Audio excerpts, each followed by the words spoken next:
Olá a todos, estou gravando esse vídeo aqui para a gente falar um pouquinho sobre o continente europeu, continuar falando, né, sobre o continente europeu, falar um pouquinho sobre os aspectos populacionais da Europa. O continente europeu é um continente que viveu a transição demográfica antes de todos, tá? Até pelos processos que eles tiveram, foram pioneiros, né? Processo de colonização, que eles colonizaram outros locais, formação dos seus estados nacionais, industrialização, ou seja, melhoria na qualidade de vida, processos urbanos, urbanização intensa que eles sofreram. Então tudo isso acabou influenciando os aspectos populacionais europeus. A gente tem que pensar na Europa sempre em três grupos de povos, ou seja, são três culturas distintas, né? São os chamados germânicos, que aí a gente tem associado ali a língua alemã, a língua inglesa, tá? Nós temos os latinos, que está relacionado ao português, o espanhol, o francês também, e nós temos o eslavo, que está relacionado aos povos com origem russa, né? Então são três características de povos dentro do mesmo continente, tá? Lógico que você tem as variações dentro dessas culturas, né? Mas são esses três povos que originaram o continente europeu.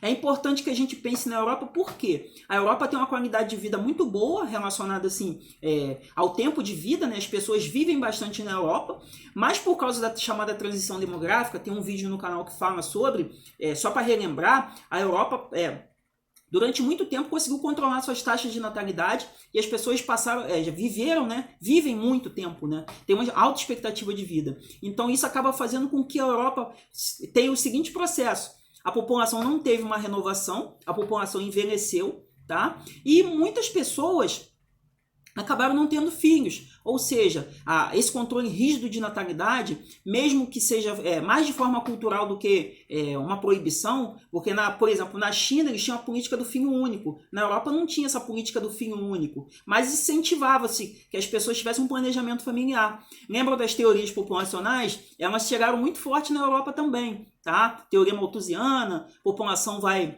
acabar com os alimentos, com os recursos, então é importante que a gente tenha em mente que a Europa passou por esse processo, e isso reflete hoje em dia. Essa crise do coronavírus lá na Europa, ela ocorre bastante porque a população é muito vulnerável, a população é muito idosa, tá? Uma outra questão também é que o sistema previdenciário e de saúde europeu acabam ficando sobrecarregados, porque a população envelheceu, e você não tem uma renovação da população, que é uma população que vai ser considerada população economicamente ativa. A Europa, por causa da crise econômica, né, crise que aflige a União Europeia, a Europa teve uma fuga dos jovens. Os jovens não tinham oportunidade de emprego, jovens altamente qualificados, então muitos deles acabaram saindo da Europa. Foram para a Ásia, foram para a América do Norte, ou seja, foram buscar a vida em outro local, ou seja, foram tentar a sorte em outro local. Tá? É a chamada fuga de cérebros, que é o quê? Pessoas muito qualificadas que não têm emprego na Europa. Lembre-se que as empresas europeias, né, durante a chamada pós-fordismo, né, ou toyotismo, as empresas foram embora. As empresas foram para o Sudeste Asiático, foram para a China. Ou seja, as fábricas que geravam emprego na Europa foram embora dali. Então, muita gente qualificada acabou ficando sem emprego. Então essas pessoas acabaram tendo que ir para outros locais, tá? Foi a chamada fuga de cérebros. E uma outra situação que hoje em dia ocorre na Europa é o quê?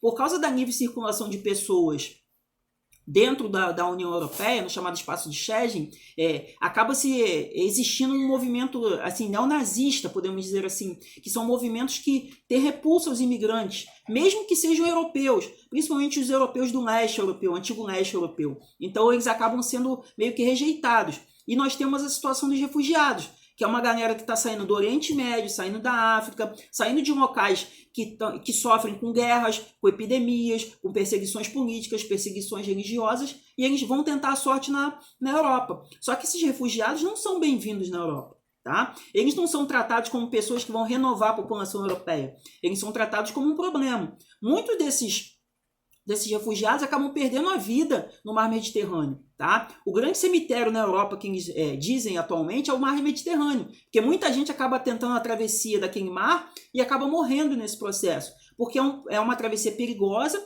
e ela não é feita de forma legalizada, né? As pessoas tentam atravessar para chegar nesse território. Tá? Existem vários campos de refugiado na Europa, tá? Na Alemanha tem campo de refugiado, tá? Então esse recebimento dos dos refugiados é um problema europeu.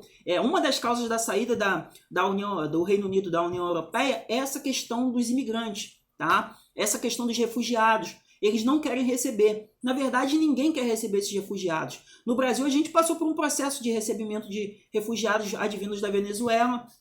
Então, existe sempre um conflito interno, né, entre as pessoas que aceitariam receber e os que têm repulsa a esses imigrantes. Por isso, esse movimento xenofóbico na Europa vem ressurgindo, tá? Por causa desses processos dentro do continente, tá bom? É importante que vocês tenham em mente que a população europeia envelheceu porque eles fizeram a transição demográfica muito antes de todos. A qualidade de vida deles é muito alta, então as pessoas vivem bastante. Então tudo isso acaba influenciando na condição atual. É uma condição de uma população envelhecida, que acabou ficando mais vulnerável a esse vírus, que acaba sendo mais rigoroso com as pessoas que têm mais idade. Então acaba que a Europa foi um dos epicentros dessa epidemia. Tá bom? Em relação à população da Europa, é isso que eu gostaria de falar com vocês, tá bom? Fique com Deus e até a próxima.